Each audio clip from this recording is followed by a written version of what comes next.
Welcome again to Calimero Network channel. I'm Fran and I'll be showing you everything you need to know about Calimero Network, peer-to-peer systems and privacy applications. In this video we continue with the application installation and context creation, and for this one we will use Merobox. Before we start, just to mention that Merobox is Python CLI tool which is used for local development. You can simply run as many nodes as you want. You can install the applications, create context, and create workflows which will test the applications automatically. And with the testing, you can call the change and view methods of the applications. So to continue with the previous video, we are going to kill the Mero-D node and we are going to start another node with the Merobox. Let's write the command to start the node. We're going to do Merobox run count1 and we get the following error. Just to remind you again, this is the error you get when you don't have the Docker running. The quick fix is just to open up the Docker desktop or any other Docker versions that you have installed. Now when we have the Docker running, we can do the command again and we see that Calimero node 1 has started and it is available on localhost 64830. Now we're going to go back to the my app and we're going to use the following command, which is Merobox install for the application.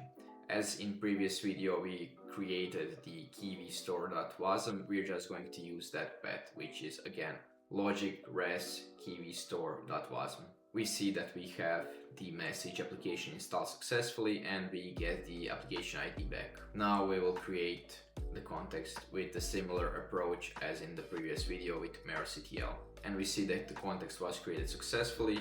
We get the context ID back and also member public key, which is the identity. Now we're going to do command to get all the contexts inside the node, which is simple Merobox context list, and we put our node name, which is Calimero node 1. At this point, again, we have installed the applications, created the context, and we are going to do the set method to set the key value. As you can see, the command looks pretty much the same. We just use Merobox, and for arguments we are going to do hello world 2.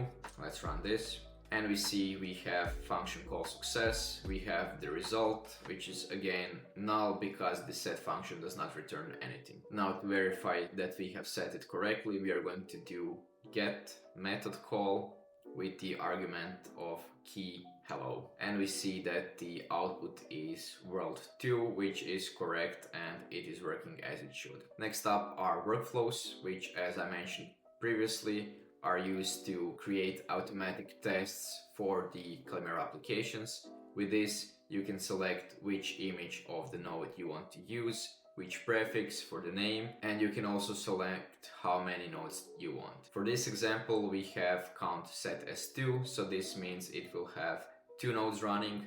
One will create the context with the following application, invite the other node inside, and then it will test the setters and getters method from the both nodes. We see that we have install application, create context, then we have create identity on node 2, then we invite the node 2 with the following identity.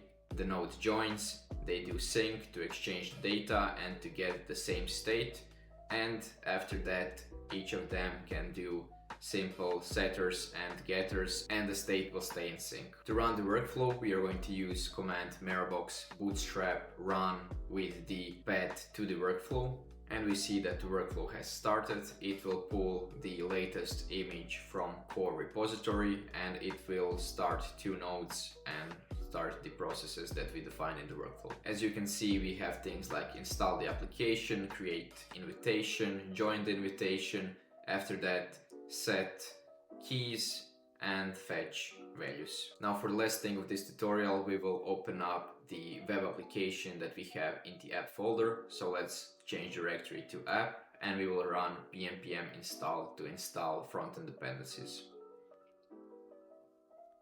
After that is finished, we're going to do pnpm run dev to run our server. Let's open up this on Google Chrome.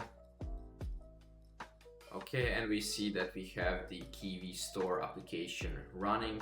We have the connect button, which we will use to connect to our local nodes. So pressing on the button, you can choose if you want it local or remote.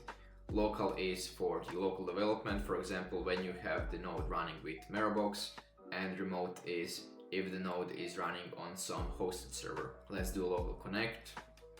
And here on the node URL, we have the out service, which for the first time you select your own username and password, or you can use near wallet to log in.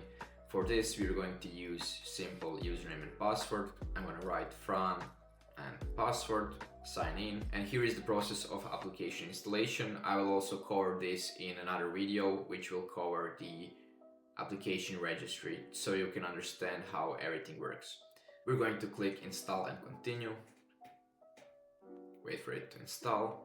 Then we're going to do approve permission. Here, for every application, it will tell you what each application has permissions for. So we are going to do create new context, and we're going to select near and create context. Wait for context to be created. And in the end, we get the review and confirm prompt, and with this we are going to generate the token. What this will do, it will create a JWT token for our application frontend, so we can call the view and change methods from the JSON RPC server. Okay, and now we are logged in. We see that we have node URL, application ID and context ID, and we have the key value store components. We have input field for key and for value, and we're going to test that out right now.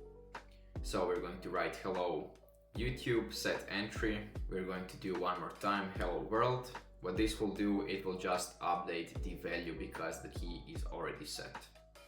We're going to do one more, Calimero network, set entry, and again Calimero with O.